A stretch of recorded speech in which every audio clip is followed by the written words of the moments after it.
Chapter 3, Sai Baba's Sanction and Promise, Assignment of Work to Devotees, Baba's Stories as Beacon Light, His Motherly Love, Rohila's Story, His Sweet and Nectar-like Words.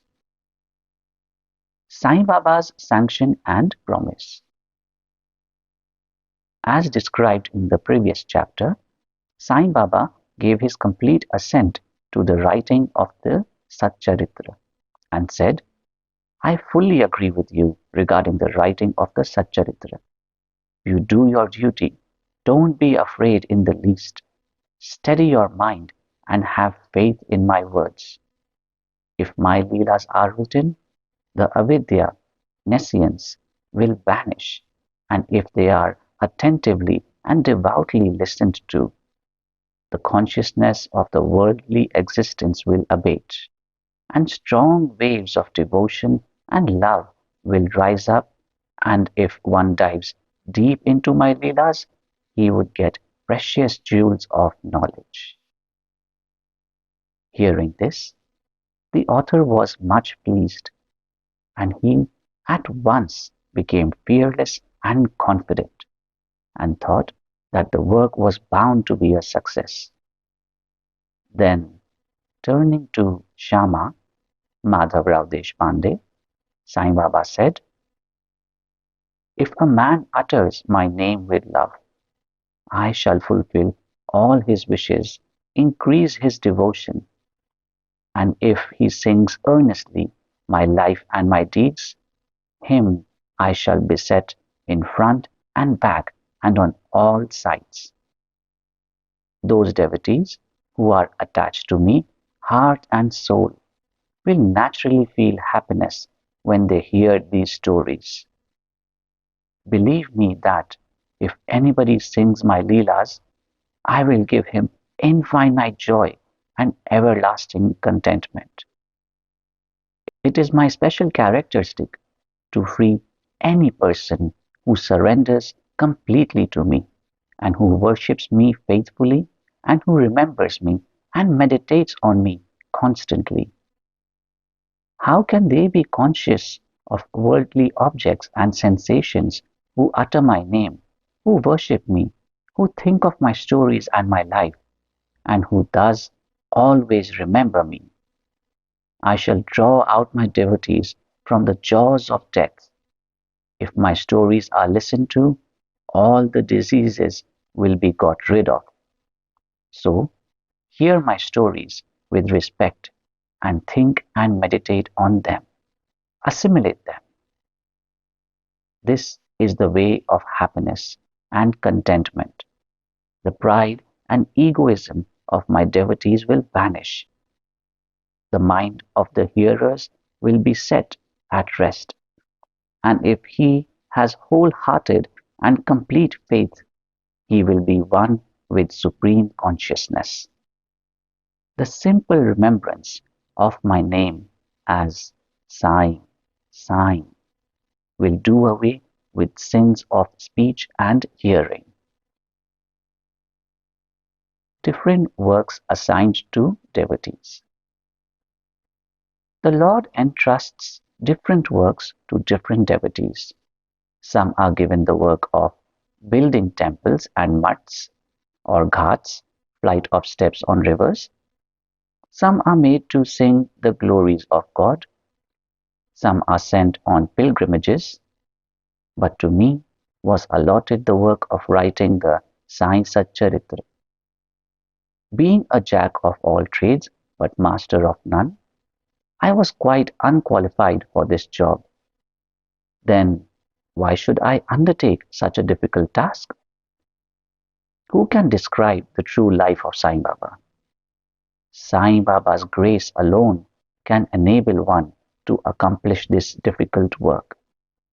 So, when I took the pen in my hand, Sai Baba took away my egoism and wrote himself his stories.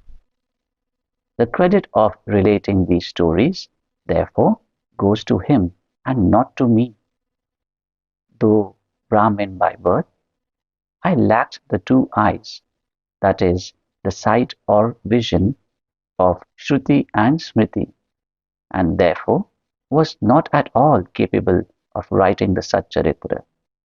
But the grace of the Lord makes a dumb man talk, enables a lame man to cross a mountain. He alone knows the ways of getting things done as he likes. Neither the flute nor the harmonium knows how the sounds are produced. This is the concern of the player.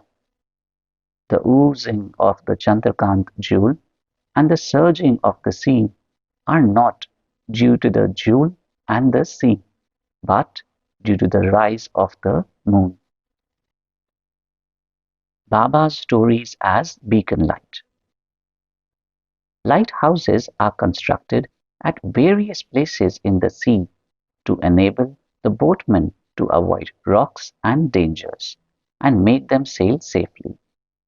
Sai Baba's stories serve a similar purpose in the ocean of worldly existence.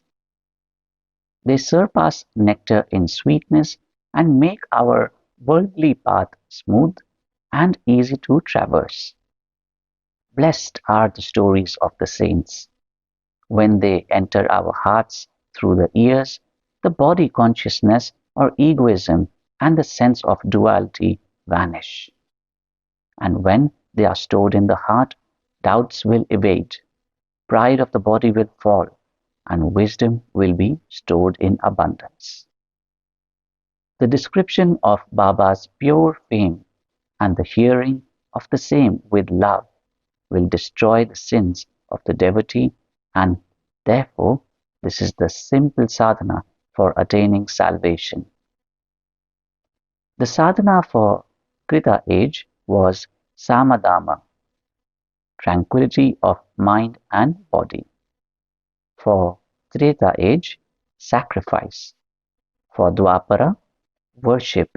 And for Kali, present age, it is singing of the name and glory of the Lord. This last sadhana is open to all the people of the four varnas, Brahmins, etc. The other sadhanas, viz. Yoga Tyaga, sacrifice, Dhyan, meditation, and Dhyan Dharana, concentration, are very difficult to practice. But singing and hearing the stories and the glory of the Lord Sai Baba is very easy. We have only to turn our attention towards them. The listening and singing of the stories will remove the attachment to the senses and their objects and will make the devotees dispassionate and will ultimately lead them to self realization. With this end in view, Sai Baba made me write his stories, Satcharitra. The devotees may now easily read and hear these stories of Sai Baba and while doing so, meditate on him, his form, and thus attain devotion to Guru and God, Sai Baba. Get dispassion and self-realization. In the preparation and writing of this work, Satcharitra, it is Sai Baba's grace which has accomplished everything, making use of me as a mere instrument. Motherly love of Sai Baba. Everybody knows how a cow loves her infant calf. Her udder is always full, and when the calf wants milk and dashes at the udder, out comes the milk in an unceasing flow. Similarly, a human mother knows the wants of her child beforehand and feeds him at her breast in time. In case of dressing and adorning the child, the mother takes particular care to see that this is well done. The child knows or cares nothing about this, but the mother's joy knows no bounds when she sees her child well dressed and adorned. The love of mother is peculiar, extraordinary, and disinterested, and has no parallel. Sadgurus feel this motherly love towards their disciples. Sai Baba had the same love towards me. I give an instance of this below. In 1916, I retired from government service. The pension that was settled in my case was not sufficient to maintain my family decently. On Guru Purnima, 15th of Ashad, day of that year, I went to Shirdi with other devotees. There, Mr.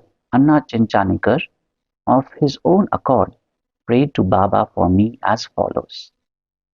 Please look kindly at him. The pension he gets is quite insufficient. His family is growing.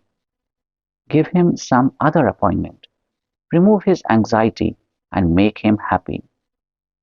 Baba replied, he will get some other job, but now he should serve me and be happy.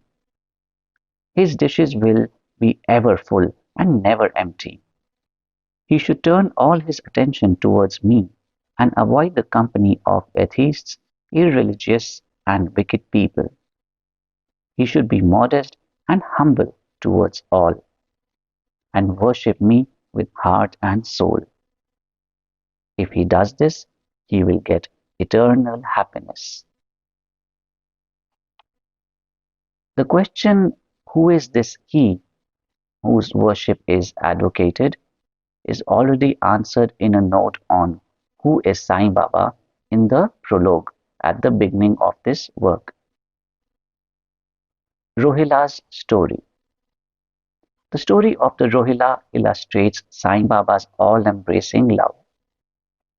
One Rohila, tall and well-built, strong as a bull, came to Shirdi wearing a long kafni robe and was enamored of the Sai, who stayed there. Day and night he used to recite in a loud and harsh tone the Kalma, verses from the Quran, and shout, Allahu Akbar!